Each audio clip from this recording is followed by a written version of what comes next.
Juan Kapitulo 6, versikulo 35. Si Jesus miingon kanila, "Ako mao ang pan nga naghatag sa kinabuhi. Ang muari kanako dili nagayod gutomon, ug ang mutuo kanako dili nagayod uhawon." Ang mga Pan sa kinabuhi. maglikon unta sa mong pagtuo ug gagakabi sa pagtuman sa imong mahal nga kasuguan. Ginumana kaninyo ang pagbasa karon gikan sa mga buhat sa mga apostoles. Si Esteban usa ka tawo nga puno sa grasya ug sa gahom. Nagbuhat og dagkong mga milagro, mga butang nga katingalahan at ubangan sa katawhan. Pero mga tawo nga misupak o nakilintugi kaniya o ang uban kanila mga Hudiyo nga taga Cyrene ug Alejandria nasakop sa mga sinagoga inganlan mga taong libre. Ang uban taga Cilicia ug Asia. Apan gihatagan si Esteban sa espiritu ug kaalam ug tungod niini wala sila makabuntog kaniya sa nantugi. Samtang ang mga sakop sa labawng hukumanan namati kang Esteban. Nangasuko sila pag-ayo, nangapungot sila sa ilahang kapungot kaniya. Naglagot. Apan si Esteban, napuno sa Espiritu Santo, mihangad sa langit o nakita niya ang himaya sa Dios o sa Jesus nga nagtindog sa tuo sa Dios. Miingon siya, tanawa ang langit nga naabli o nga anak sa tao nagtindog sa tuo sa Dios. Pananinggi sila o nampong sila ang mga dunggan o nagdungan sila tanan paghasamag kaniya. Nagkitaral nila siya ngadto sa gawas sa syudad, gibato, o gibantayan sa mga saksi ang ilang mga kupo sa usa ka batan-on nga ginganlag Saulo. Ug samtang gibato nila si Esteban, nagampo siya sa Ginoo, nag-ingon, "Ginoo, Jesus, dawata ang akong espiritu." Ang pulong sa Ginoo. Pasalamati ang Ginoo kay siya maayo, ang iyang gugma mulungtad hangtod sa kahangturan. Pasalamati ang Dios sa tanang mga Dios, ang iyang gugma malungtaron. Pasalamati ang Ginoo sa mga Ginoo, ang iyang gugma balungtaron.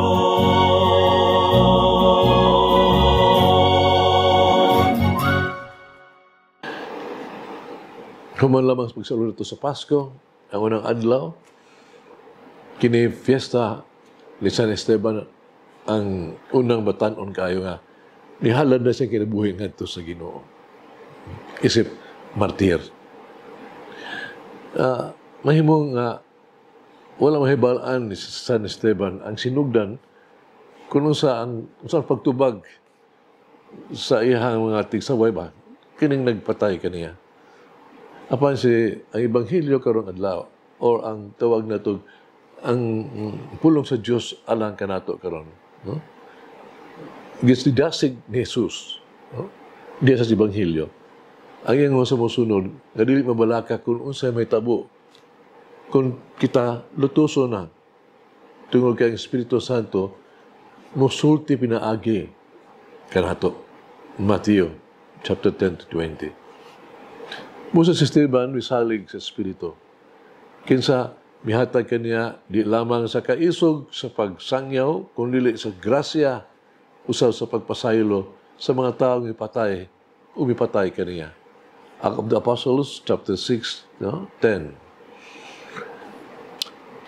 Diba na to nga, lisod ba ang pagpahayag sa pulong, labi na kung kita hadlokon na atas peligro. Malisod kayo to give witness pa. Nutalaw kita. Pan gusto sa Diyos, nga budangop kita sa iyang espiritu, alang sa tabang, sama sa gibuhat ni Esteban, panahon ingon niya anak, na kita hadlokon. Ngayon mo magunahon na kita, natungod kay si Esteban usa ka bantugan nga santos, si adunay espesyal nga danag sa espiritu, apanili ka na ang kahimtang. Pinagi sa to ang bautismo, kitang tanan adunay parehas nga danag, gasa, nato sa balaang espiritu. Siya nagpuyo ka nato, sama siya pagkinabuhi kang Esteban. Ang kalainan mao, nagidawat ni Esteban ang balang espiritu sa iyang kinabuhi. Pusa ang saan man nato pagdawat sa Espiritu Santo sa itong kinabuhi. Sa mas gisulti ni San Pablo kang Timoteo, mahimo natong padilaabon ang kalayo sa presensya sa Diyos diya sa itong kasing-kasing.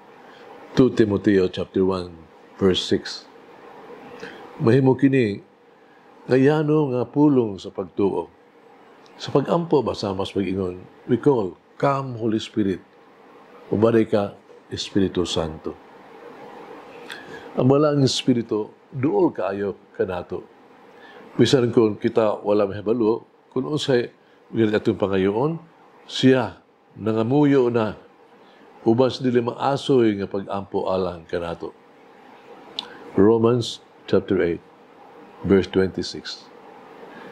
Ilan lang ang kanunay kita na malaumon ug matuhuon. Labi pa sa mga adlaw-adlaw natong kalihukan diha sa mga problema sa pamilya, diha sa mga buluhaton sa simbahan, diha sa panahon nga importante kaayo, buluhaton sa tuang kinabuhi. Ug uban pa, makasalig ka sa Espiritu Santo, sa kanunay nga mutabang jud kanimo, sangpit lang. O mare ka, Espiritu Santo, come Holy Spirit. Ang Diyos, nag-uban ka nato, siya nagpuyo ka nato. Let us pray. Almighty God, who has poured upon us the new light of your incarnate Word, grant that the same light enkindled in our hearts may shine forth in our lives through Jesus Christ, our Lord. Amen. Mama Mary, help me to be willing to suffer for my faith in your Son. Saint Stephen, pray for us. Malangin ang Diyos magagahom sa tanan, Amahan, Anak, Espiritu Santo. Amen. May the Lord of the divine mercy bless us all, heal us from all diseases and suffering. Ayun unta niya kita, tanang mga sakit na sa lawas o sa kalag, body and soul. In the name of the Father, the Son, and of the Holy Spirit. Jesus, I trust in you. Amen.